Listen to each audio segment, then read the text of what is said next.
Agua en el subsuelo que se evapotranspora. El recorrido del agua en el subsuelo comienza con la infiltración del agua de lluvia y en algunos casos de los lagos o de los ríos. Parte del agua se queda en la zona más inmediata del subsuelo y otra parte desciende hacia los acuíferos. El agua que se queda en la zona más superficial puede ser de nuevo evaporada debido al calentamiento del suelo por el sol o bien captada por las raíces de las plantas. En este caso, volverá a la atmósfera vía la transpiración de la planta. Dos fuerzas en el subsuelo, la gravedad y la capilaridad.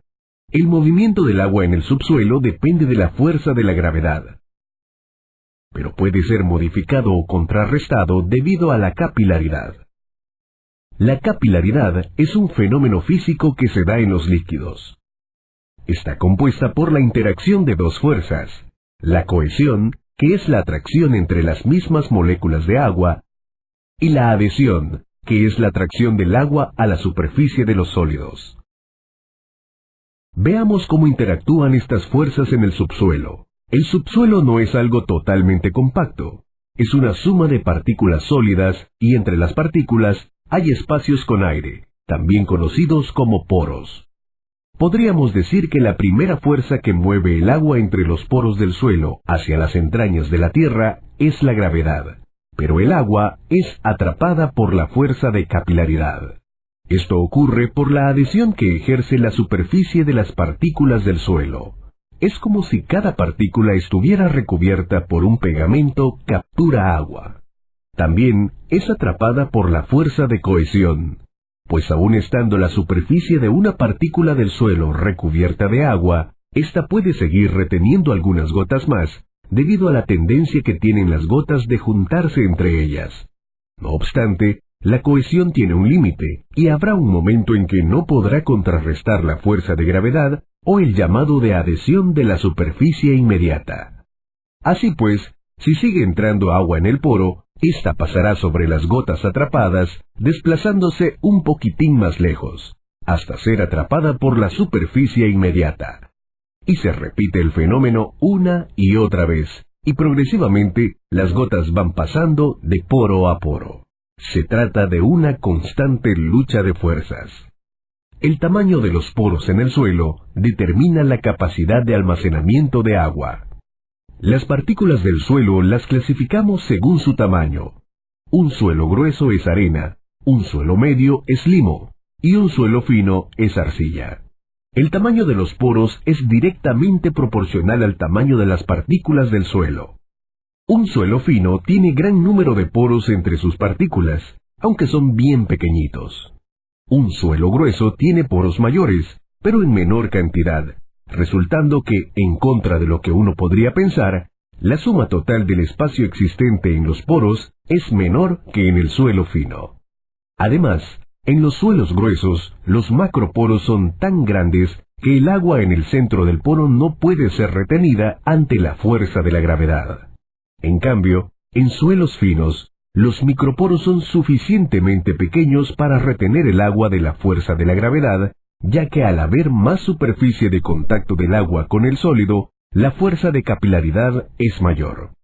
En conclusión, en los suelos finos hay más capacidad de almacenamiento de agua.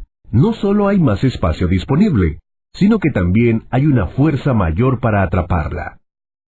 El tamaño de los poros en el suelo también incide en la dirección de movimiento del agua.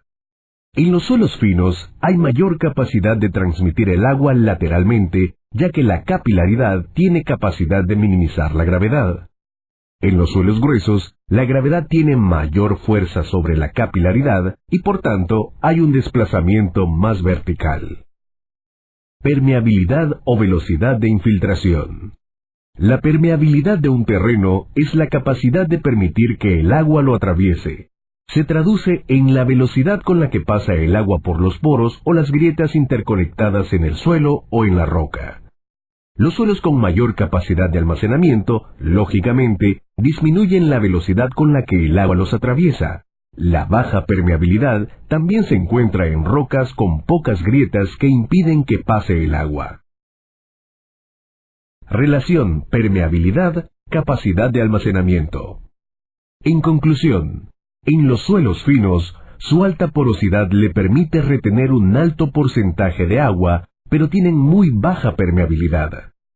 En los suelos gruesos, tienen menor capacidad de retención de agua, pero mayor permeabilidad. Estructura del suelo.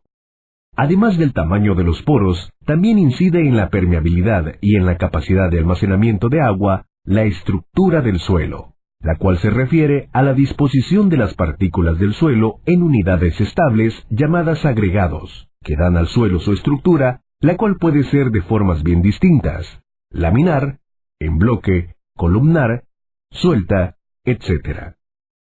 Entre los agregados se generan espacios o microtúneles que favorecen el paso del agua. Las estructuras granulares o laminares permiten más retención del agua que, por ejemplo, las columnares o en bloques. Ejemplos de movimiento del agua en el subsuelo. Habiendo visto los conceptos básicos de almacenamiento y permeabilidad, veamos algunos ejemplos del comportamiento del agua en el subsuelo. Una lluvia escasa en un suelo seco solo logrará infiltrarse unos pocos centímetros, pues la fuerza capilar la retendrá. Si regresa el sol y calienta fuerte, la humedad en el suelo de esa lluvia escasa puede desaparecer rápidamente por evaporación. Conforme la lluvia sea mayor, el agua llegará a capas más bajas. Si la lluvia fuese muy intensa, en un suelo ya húmedo, éste no tendrá la capacidad de asimilar más agua y entonces prácticamente toda la lluvia escorrerá superficialmente. Recordemos que en los suelos arcillosos, los poros son más pequeños y hay más agua retenida, por lo que se saturan de agua antes. Zona saturada y zona no saturada. Cuando los poros del suelo se encuentran totalmente llenos de agua y ya no hay aire, se denomina zona saturada. Cuando solo hay aire o un poco de agua, se llama zona no saturada o aireada. La saturación del suelo con agua también se puede encontrar a profundidades mayores. Esta saturación ocurre porque hay un material que no permite que el agua siga descendiendo y genera su acumulación.